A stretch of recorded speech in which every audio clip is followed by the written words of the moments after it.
बिस्मिल्लाहिर्रहमानिर्रहीम। पौधों में ट्रांसपोर्टेशन का आज हमारा दूसरा टॉपिक है, दूसरा हिस्सा है। पौधों में ट्रांसपोर्टेशन आज का हमारा टॉपिक पौधों में ट्रांसपोर्टेशन का दूसरा हिस्सा है। इससे पहले हमने पौधों में ट्रांसपोर्टेशन पढ़ ली कि पौधों में ट्रांसपोर्टेशन स्टडी कर ली कि पौधों में जड़ों के जरिए पानी जज़ब होता है, और ट्रांसपायरेशन के बारे में भी पढ़ लिया। ट्रांसपायरेशन का बारे में स्टडी कर लिया। आज हम स्टडी करने जा रहे हैं ट्रांसलोकेशन, नकल मकानी या ट्रांसलोकेशन। आज का हमारा जो स्पेशल मौजू है वो है नकल मकानी या ट्रांसलोकेशन। पौधे खुराक पत्तों में तैयार करते हैं। जैसा कि आप जानते हैं, पौधे जो अपनी खुराक तैयार करते हैं वो पत्तों में तैयार करते हैं, मीजोफिल सेल्स के अंदर। फ्लोएम का काम ये है तैयार शुदा खुराक को पौधों के तमाम हिस्सों में पहुंचाना। तैयार शुदा खुराक की पत्तों से पौधे के इन हिस्सों की तरफ हरकत जहां इसकी जरूरत हो ट्रांसलोकेशन कहलाती है। इससे पहले हमने ट्रांसपायरेशन के बारे में पढ़ा कि जब पत्तों से पानी जाया होता है तो ट्रांसपायरेशन का अमल होता है। ट्रांसपायरेशन का अमल जिसमें पत्तों से पानी जाया होता है तो दोबारा जड़ों से पानी और नमकियात जज़ब होते हैं और फिर ट्रांसपायरेशन का अमल होता है। लेकिन ये वाला आज का जो टॉपिक है ये है ट्रांसलोकेशन। ट्रांसलोकेशन में जो पौधे खुराक पत्तों में तैयार करते हैं वो पत्तों से पौधों के दूसरे हिस्सों में जहां उसकी जरूरत होती है जाती है। इस अमल को कहते हैं ट्रांसलोकेशन। इस अमल को कहते हैं ट्रांसलोकेशन। ठोस खुराक पौधे के एक हिस्से से दूसरे हिस्से में कैसे ट्रांसपोर्ट होती है। अब ये सवाल पैदा होता है कि ठोस खुराक पौधे के एक हिस्से से दूसरे हिस्से में कैसे ट्रांसपोर्ट होती है। यहाँ पे एक हाइपोथेसिस है, वो हम स्टडी करेंगे, वो है प्रेशर फ्लो हाइपोथेसिस। हम ठोस खुराक की फ्लोएम में हरकत की वजाहत किससे कर सकते हैं? प्रेशर फ्लो हाइपोथेसिस के जरिए कर सकते हैं। इस हाइपोथेसिस मफरूजे के मुताबिक जाइलम से पानी फ्लोएम में दाखिल होता है और खुराक के साथ मिलकर उसे महलूल यानी सॉल्यूशन बना देता है। वो ठोस खुराक उस पानी के साथ मिल जाती है।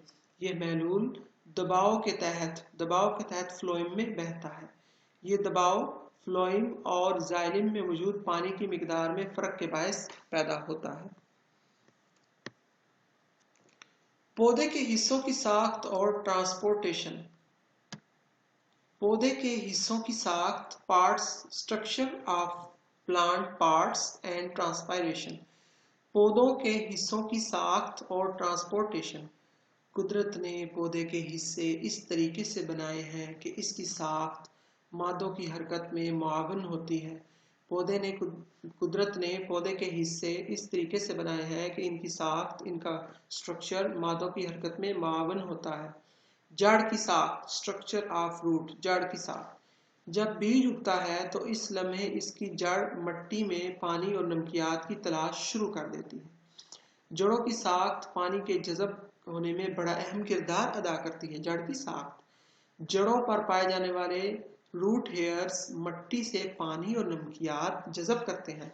तो पौधे के जो हिस्से हैं, जड़, तना, पत्ते, उसका ट्रांसपोर्टेशन में बड़ा किरदार है। पौधों के हिस्सों की साख्त और ट्रांसपोर्टेशन।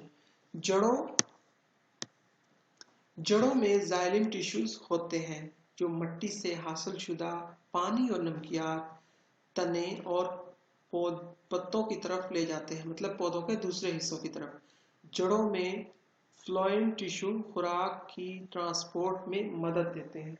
जड़ों में मौजूद फ्लोएम टिश्यू खुराक की ट्रांसपोर्ट में मदद देते हैं। ये थी जड़ की साख।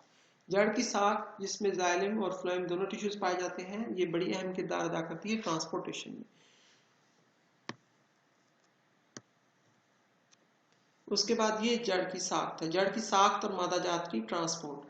उसके बाद है तने की साख्त, स्ट्रक्चर ऑफ स्टेम। बहुत से पौधे जैसा कि सरसों के तने के गिर्द पानी के ज़िया को कम करने के लिए एक मोमी तह क्यूटिकल की तह होती है। पौधे में छाल, बार्क भी पानी के ज़ाया होने को कम करती है। तने में फ्लोएम टिश्यूज पत्तों में बनने वाली खुराक को ट्रांसपोर्ट करते हैं। तने में फ्लोएम टिश्यूज पत्तों में बनने वाली खुराक को ट्रांसपोर्ट करते हैं। जाइलम टिश्यूज जड़ों से पानी पत्तों की तरफ ले जाते हैं। पत्ते की साख्त, स्ट्रक्चर ऑफ लीफ। पत्ते की साख्त, पत्ते पौधे की खुराक तैयार करने वाली फैक्ट्रियां हैं। जो पत्ते हैं दरअसल पौधे की खुराक तैयार करने वाली फैक्ट्रियां हैं।